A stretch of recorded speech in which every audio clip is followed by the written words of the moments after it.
నమస్తే ఫ్రెండ్స్. నేను మీ చాణక్య గురు. మనము చాణక్య నీతి శాస్త్రంలోని ముఖ్యమైనటువంటి సూత్రాలను తెలుసుకుంటున్నాం.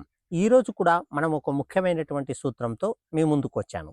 అదేమిటనగా, ఎటువంటి సందర్భాలలో ఒక వ్యక్తి తన ఇంటిని స్వర్గంలా భావించడం జరుగుతుంది అని చెప్పబడినటువంటి సూత్రం. 3 సందర్భాలలో ఒక వ్యక్తి తన ఇంటిని స్వర్గంలా భావించడం జరుగుతుంది అని చెప్పబడినది.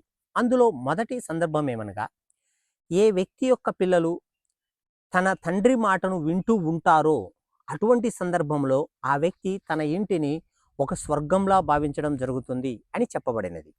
ఇక రెండో సందర్భం ఏమనగా, ఏ వ్యక్తి యొక్క భార్య భర్త యొక్క ఆలోచనానుసారం నడుచుకుంటూ ఉంటుందో అటువంటి సందర్భంలో కూడా వ్యక్తి తన ఇంటిని ఒక స్వర్గంలా భావించడం జరుగుతుంది అని చెప్పబడింది.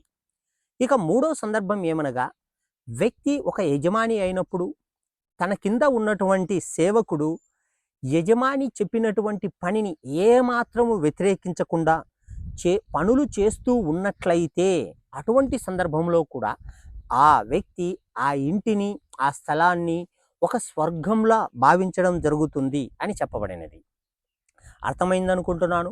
3 సందర్భాలు: పిల్లలు తండ్రి మాట వినవలే, భార్య భర్త ఆలోచనానుసారం నడవవలే, సేవకుడు యజమాని చెప్పినటువంటి మాట ప్రకారం ఖచ్చితంగా అదే చేయవలసి ఉంటుంది.